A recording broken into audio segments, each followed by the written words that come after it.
നമസ്കാരം, എല്ലാ കൂട്ടുകാർക്കും കേശൂസ് കിച്ചണിലേക്ക് സ്വാഗതം. ഇന്ന് നമുക്ക് നല്ല ടേസ്റ്റി ആയിട്ടും ക്രിസ്പി ആയിട്ടുള്ള ചിക്കൻ കട്ട്ലേറ്റ് എങ്ങനെയാണ് തയ്യാറാക്കുന്നതെന്ന് നോക്കാം.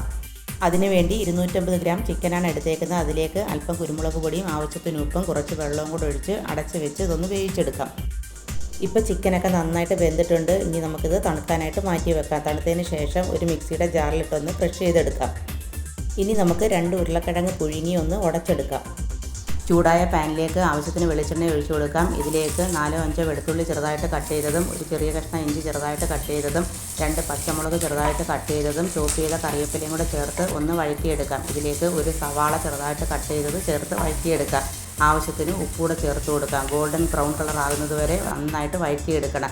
ഇനി ഇതിലേക്ക് 1/2 ടീസ്പൂൺ കുരുമുളക് പൊടിയും 1 ടീസ്പൂൺ ഗരം മസാല പൊടിയും കൂടെ ചേർത്തൊന്ന് വഴറ്റിയെടുക്കാം.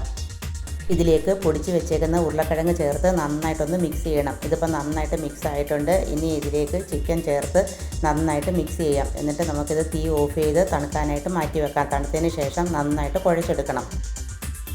ബ്രെഡ് ക്രംസും റെഡി ആയിട്ടുണ്ട്. അതുപോലെ തന്നെ മുട്ടയും ബീറ്റ് ചെയ്തെടുത്തിട്ടുണ്ട്. ഇനി നമുക്ക് കട്ട്ലേറ്റ് ഷേപ്പ് ചെയ്തെടുക്കാം.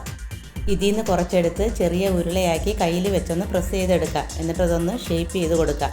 ബീറ്റ് ചെയ്ത മുട്ടയിൽ മുക്കി ബ്രെഡ് ക്രംസിൽ ഒന്ന് പൊതിഞ്ഞെടുക്കാം. ഇത് വേറൊരു പാത്രത്തിലേക്ക് മാറ്റാം. ഇതെല്ലാം നമുക്ക് ഇതുപോലെ ഷേപ്പ് ചെയ്തെടുക്കാം.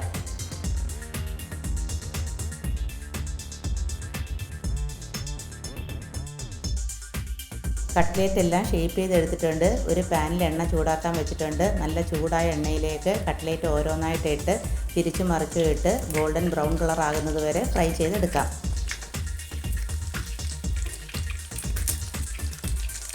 നമ്മുടെ കട്ട്ലേറ്റ് നല്ല ഗോൾഡൻ ബ്രൗൺ കളർ ആയിട്ടുണ്ട്. ഇനി നമുക്കിത് കോരി മാറ്റാം. അപ്പം നമ്മുടെ ക്രിസ്പി ആയിട്ടും ടേസ്റ്റിയുമായിട്ടുള്ള ചിക്കൻ കട്ട്ലേറ്റ് റെഡി ആയിട്ടുണ്ട്. വളരെ ഈസിയാണ് ഉണ്ടാക്കാനായിട്ട്. നിങ്ങൾ എന്തായാലും ട്രൈ ചെയ്ത് നോക്കണം. നിങ്ങൾക്ക് ഈ വീഡിയോ ഇഷ്ടപ്പെട്ടാൽ ലൈക്ക് ചെയ്യാനും ഷെയർ ചെയ്യാനും കമൻറ്റ് ചെയ്യാനും മറക്കരുത്.